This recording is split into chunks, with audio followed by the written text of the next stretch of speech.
Le dédain dont le mouridisme fait particulièrement l'objet, se manifeste de façon récurrente et multiforme. Articles de presse, propos désobligeants, thèses de doctorat, réseaux sociaux, etc. Mais jamais, depuis l'indépendance, un acteur politique ou public n'a affirmé sa haine et son hostilité envers toute la communauté, à commencer par ses leaders religieux comme l'a fait Omar Diagne.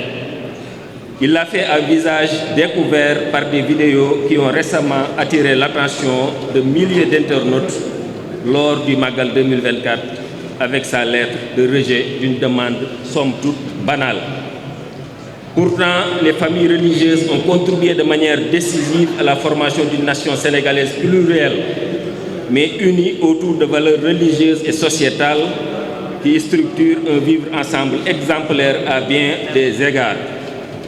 Leurs œuvres tout au long de l'histoire ont marqué les hommes, les espaces et les institutions sociales et politiques et expliquent le fait que la très grande majorité des Sénégalais se reconnaissent en elles. Sans être exhaustif, rappelons ici quelques propos désobligeants et haineux du sieur Omar Diagne. Je le cite. « Il nous faut une dictature sérieuse et citoyenne et patriote. Ceux qui matérialiseront cette dictature devront s'en ficher de tout, ne devront croire ni suivre personne, y compris ce qu'on appelle chefs religieux. Ils ne devront pas tenir compte d'eux et de leur avis absolument en rien. » Dans une autre déclaration filmée, il affirme « Khadim Rassoul, moi je ne le mettrai pas, il n'est pas dans mon cœur. En plus, Khadim Rassoul est loin d'être une créature parmi les meilleures. » Fin de citation. C'est Cheikh Omar Diagne qui parle. C'est Omar Diagne qui parle.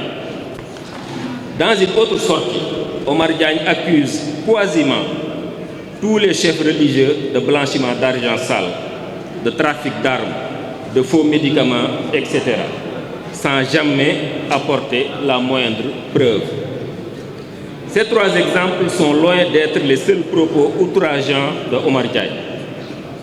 Comment un personnage aussi clivant, aussi extrémiste, dans sa haine ouverte contre les chefs religieux, sans distinction et particulièrement contre les mourides et leurs guides, a-t-il pu être nommé à un quelconque poste dans l'administration sénégalaise?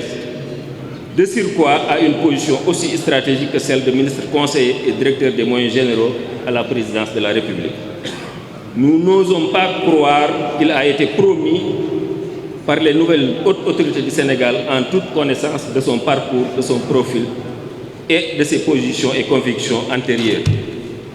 Quelqu'un qui prône si ouvertement l'exclusion et le manque de respect envers toute une communauté du pays, cette communauté fût-elle ethnique, Sérère, Diola, Pulaar, ou religieuse, Tidjane, Mouride, Layène, etc., ou chrétienne, ne devrait occuper aucun poste dans l'État du Sénégal, car de fait, il a déjà annoncé son hostilité envers de larges groupes de citoyens de la société sénégalaise qu'il est pourtant censé servir et dont il doit veiller aux intérêts de manière équitable. Sa posture est disqualifiante.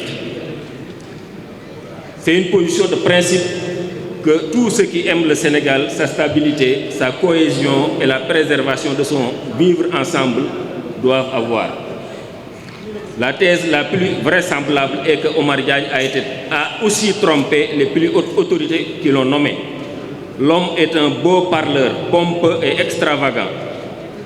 Ou bien ces autorités ignoraient ses nombreuses déclarations diffamatoires, outrageantes et extrémistes avant sa nomination. L'homme est même un danger pour la diplomatie sénégalaise, car ses propos extrêmement irrévérencieux envers le roi du Maroc, un pays considéré comme l'un des meilleurs amis du Sénégal, constitue un risque de tension dans les relations entre nos deux pays si son cas n'est pas bien géré. Le président de la République, son premier ministre ainsi que tout le gouvernement bénéficient d'un préjugé favorable auprès du Khalife général, Cheikh Mohamedou Mountakha, auprès de la grande majorité des leaders de la ville sainte, mais aussi de la part des populations qui placent beaucoup d'espoir en eux.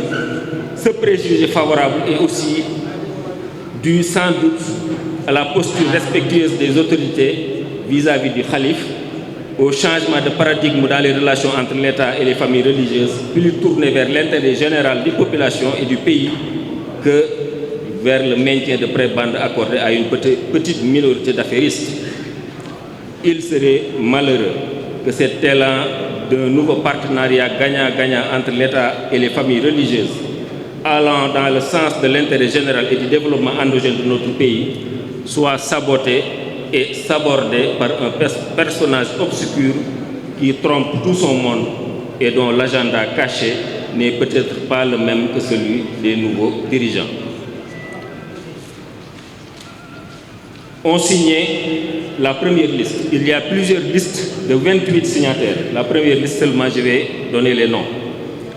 Serigne Mohamedou Mamoun Mbacké Falilou, Serigne Saliou Mbacké Murtada, Serigne Hamza Mbacké Abdoul Ahad, Serigne Abdou Samad Mbacké Chouaïb, Serigne Aliou Mbacké Falilou, Serigne Cheikh Mbacké Lagan Abdoul Ahad, Serigne Chérif Mbacké Falilou, Daïra Moukhaddamatoul Khidma de la Grande Mosquée de Touba, Al-Wafa Darul Mouhty, Académie Minan des sciences islamiques, Association des écrivains mourides, Serigne Mame Thierno Mbacké, fils aîné de Serigne Mountakha, Serigne Cheikh Mbacké Abdoul Aziz, Serigne Cheikh Aziz, Docteur Khadim Lo, imam à la Grande Mosquée Massalikul Jinan, Serigne Ahmadou Mbacké Moustapha Falilou, Serigne Cheikh Mbacké Moustapha Falilou, Serigne Bassirou Mbacké ibn Serigne Mountakha, Serigne Ousmane Mbacké ibn Serigne Cheikh Khady, Serigne Moustapha Fall ibn Serigne Modou Amin Fall, Soxna Mame Bousso Mbacké bintu El Hadji Bara Falilou, Serigne Moustapha Diakhaté Khadimul Khadim, Serigne Saliou Mbacké Moustapha Bachir, Serigne Alhaji Ka